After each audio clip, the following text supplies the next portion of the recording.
இங்கே பாருங்கள், சதுரத்துக்கு கொஞ்சம் இடம் விட்டுட்டேன். எனக்கு செடி வைக்கணும்னு இந்தா கொய்யா வச்சுட்டேன். கொய்யா, ட்ராகன் ஃப்ரூட்டு, இங்கே பாருங்கள் இது மா இலை மாமரம் ஒரு மரம்.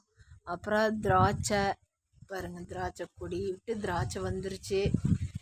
அப்புறம் இந்த லைட் ரோஸ் கலரு ரோஸ், இதுக்குள்ளேயே எல்லாம் பிரம்ம கமலம் செடி பாருங்கள் வச்சிருக்கிற பிரம்ம கமலம். இப்போ தான் வர்றாங்க ஒன்று ஒன்று. இதெல்லாம் அங்கே மல்லிகைப்பூ செடி, மாதுளை ஒவ்வொன்றும் வச்சிருக்கிறேன். வாழைத்தார் பாருங்க, எடுத்து சோடு விழுந்துருச்சு. நியாயம் கடையில் 250 300 இதுதான். இதே நம்ம வாங்கி சாப்பிட்டா எவ்வளவு? இந்த பாருங்க, என் பூனை ட்ராகன் ஃப்ரூட் இப்படியே தான் உடச்சி போடுது. இப்படியே உடச்சிருது. மாமரம் பாருங்க, இது மயில் மாவுனி செடி. கீரை, இது வந்து ஜெயிஞ்சிங் ரோஸு. அப்புறம் இது வந்து சீத்தா மரம். இது வந்து சீத்தா மரம் பார்த்தீங்களா. வாழை பாத்ரூமில் குளிக்கிற தண்ணி நிறைஞ்சு, ஏதாவது சோப்பிட்டு நிறைஞ்சு கீழே போச்சுன்னா வேஸ்ட்டாக போகுதுன்னு வாழை மரம் வச்சுருக்குறோம். ஏதோ உரம்பரை வந்தால் வாழையில அறுத்துக்கலாம்.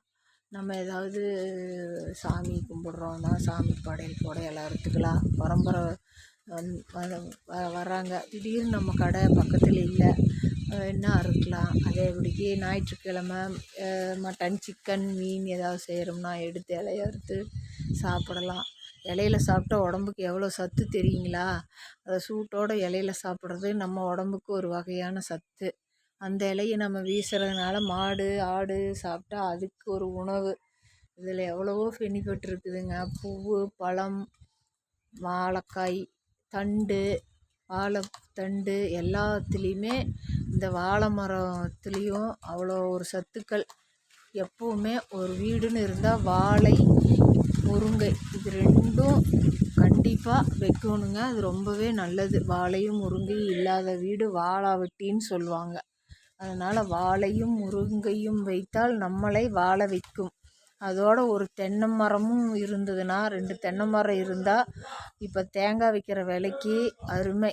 பரவாயில்ல. தேங்காய் மரமும் தென்னை மரமும் வீட்டில் வைக்கிறது ரொம்ப ரொம்ப ரொம்ப ரொம்ப அவசியமான மரங்கள். மற்றதெல்லாம் நம்மளோட தேவைக்கு தகுந்தது. ஆனால் இந்த 3 மரங்கள் மிகவும் முக்கியமான மரங்கள் நமக்கு வீட்டு யூஸ்